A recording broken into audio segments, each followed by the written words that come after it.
Alan Wake 2 dropped today, so I'm going to be taking a look at it on my RTX 4090 that I've paired with an AMD Ryzen 9 5900X with 32 gigs of memory, 3600 MHz speed, CL16 on a B550F gaming Wi-Fi ROG Strix motherboard.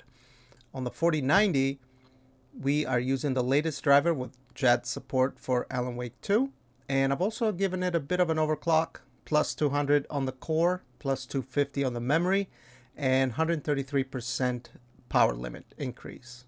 Let's jump in the game and see how it runs. Well, we've loaded in the game now. Let's look at the settings, see what we're working with here. So I've maxed out all the graphics, and I am playing the game on a 3440 by 1440p ultra-wide OLED monitor, which is where I do most of my gaming on. So a 3440 by 1440p ultra-wide is kind of in between 4K and a regular 1440p monitor. So 1440p monitor has 3.7 million pixels.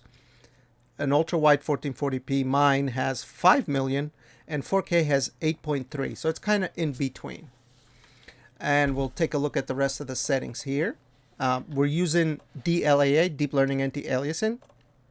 You can't choose TAA or anything like that. And if you have an AMD GPU, I believe it uses FSR2 at 100% for starters, okay? I've left motion blur enabled, disabled film grain, and everything else is maxed out, including path tracing. So we're running it at native 3440 by 1440 with path tracing. And let's take a look and see our performance here.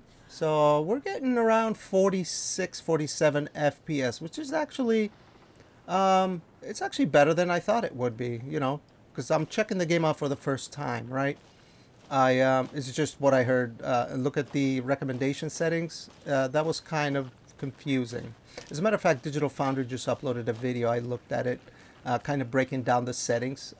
You can definitely play this game with a decent GPU. I have to say that playing with a controller, which is how I would normally play a game like this, it's very smooth. And maybe the motion blur hides it a little bit, but just panning the camera around, which is kind of a dead giveaway for me. If that feels smooth, then the rest of the game will feel smooth. There is no stuttering of any kind. The frame rate and frame time is pretty consistent. I would say this is playable. I would play a game like this. I think I hear someone.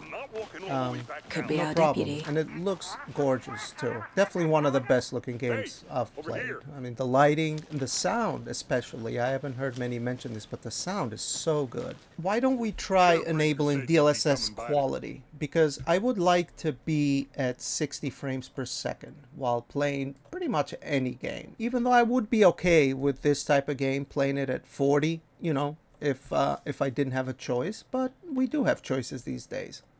So let's go with DLSS quality. So that will be 2293 by 960. So 960p ultra wide. We're getting around 65 FPS. So it's about 40-ish to 50% increase in FPS, which is very typical for DLSS quality. Anyway, let's talk to this guy, and we're going to move forward. I don't want to give any spoilers. So with DLSS in quality right now, I have to say that to me the game does not look any different than it did with DLAA, right? I mean, with all this foliage, usually that's kind of where these upscalers tend to show their problems, right? If they're not properly implemented or whatever. So I have to say this game is, the picture quality is extremely stable. It looks excellent. The lighting is really good, very atmospheric. Playing this game, it's probably how I'm gonna play it. Is probably like this.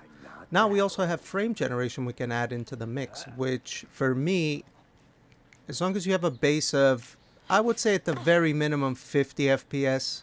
I guess maybe 40 depending on the game. I haven't tried it with 40, but I've tried it with 50. 60 is ideal for frame generation. Turning it on feels very smooth, but painting the camera, this feels extremely smooth. It feels great. What I'm going to do is I'm going to turn on frame generation and see how the game feels.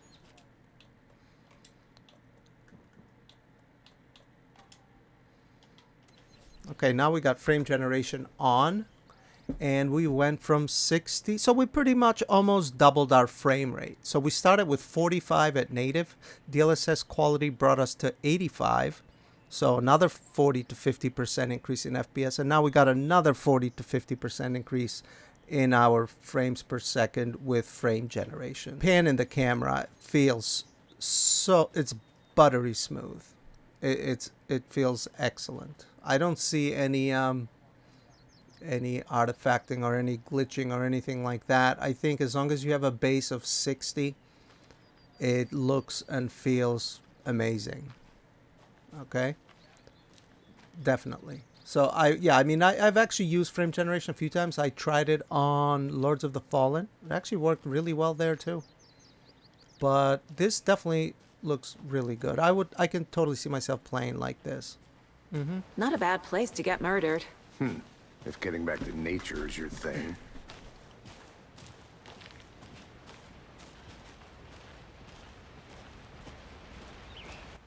Damn. Now, another thing I also wanted to try is to disable the path tracing and just go max out graphical settings and back to native resolution, and we can see what essentially the performance cost is to enabling path tracing, and if we can notice any differences in the visual fidelity. Because I have to say, the game looks amazing. The lighting is so immersive. Let's disable path tracing, and we're going to go all native here. So we're going to go DLAA, we're going to disable frame generation, we're going to leave every graphical setting maxed out, but we're going to turn off ray tracing completely. And we are getting 85 frames per second consistently, it looks like. Yeah. Okay, so immediately, I mean, the game still looks amazing, but I can definitely tell the lighting is different. There's a lot more, looks like a bit more flicker. Like you can see the lighting over there, but it still looks great. It still looks amazing. I would totally play the game without ray tracing as well. It looks great. Now there is a bit of, you can look at the shadows. They're kind of like popping. They look like they're very unstable. So I don't know if that's something that maybe they can fix. I'm sure they probably will improve it. But other than that, I mean, the lighting still looks really, really good. The game is still very, very atmospheric. So basically, looking at the performance now to what it was previously with path tracing, is basically we're losing around 40 to 50% of our performance, right? So we're getting 83 frames per second right now. With path tracing running the game natively, we were getting around 45 frames per second. So about 40 to 45 maybe percent loss of performance to enable path tracing. Whether that's worth it depends on you, I guess. But I would totally play with path tracing on, just because I can get 60. So it's perfectly fine with me. And that's without even tweaking anything, right? Before we meet up with this guy here, let's throw on DLSS quality and see what we get. Okay, so DLSS quality without any path tracing, and we're at 120 frames per second. That's great. So we were getting close to this, or almost this type of frame rate with path tracing, DLSS quality, and frame generation. So does this feel any different to me than it did with frame generation enabled? No, not really. Not really. But what I am noticing actually is, if you look at our protagonist here, when I'm moving the camera, you can see a little bit of ghosting around as we're spinning the camera. Now, I don't know if that's because of DLSS. Yeah, I can totally see the outline to the left of her head. Let's try disabling DLSS and see if that's still happening. So we'll go with DLA. You know what? I've noticed in other games, DLA can also introduce ghosting sometimes. Yeah, no, it's not really there anymore. Maybe a tiny bit, but not like it was with DLSS. It is there maybe a little bit. before Captain's wrapping table. this video up, Party's hard I up. wanted to check something then they were else out, interrupted by just these witnesses out of bookers. curiosity, since I seen Digital job is Foundry's unfinished. video. Alex pretty came up with the complicated to PlayStation me. 5's graphical settings. So that's what we're gonna use and see what we get for frames per second. So let's go over the settings real quick. And these are the PlayStation 5 settings for the performance mode. And it also uses FSR balance mode. Okay, but that I would assume it's targeting 1440p probably.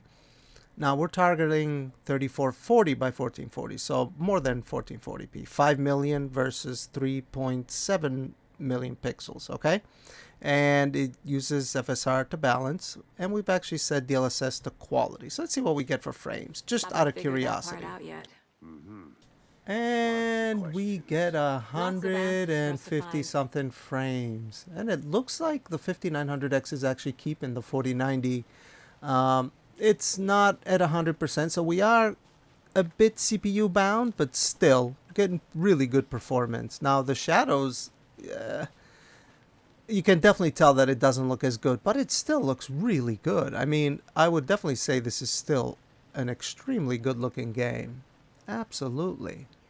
Now the shadows don't look great. The flickering is definitely maximized compared to the path tracing, which looks, I mean, mind-blowing. It looks extremely good. But still, I would say even with these settings, so if you're playing the game on a PlayStation 5 or an Xbox Series X or whatever, at 60 FPS, you're still playing a very good looking game. And at the end of the day, it is still the same game, right?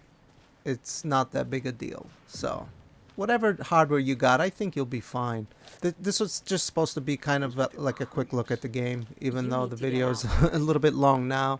But I am going to be looking at my other graphics cards. My 7900 XTX will probably be next. And I also want to look at my other two GPUs from last gen, the 6800 XT and the 3080 Ti. Because I'm pretty sure you can get a very good looking experience with all those GPUs as well. So if you guys did like this video and you want to give it a like, I'd really appreciate it. It helps out with the algorithm, as I'm sure you probably hear this a million times. But I wanted to say thanks for watching the video if you did watch it this far, and I will see you on the next video. Have a good one.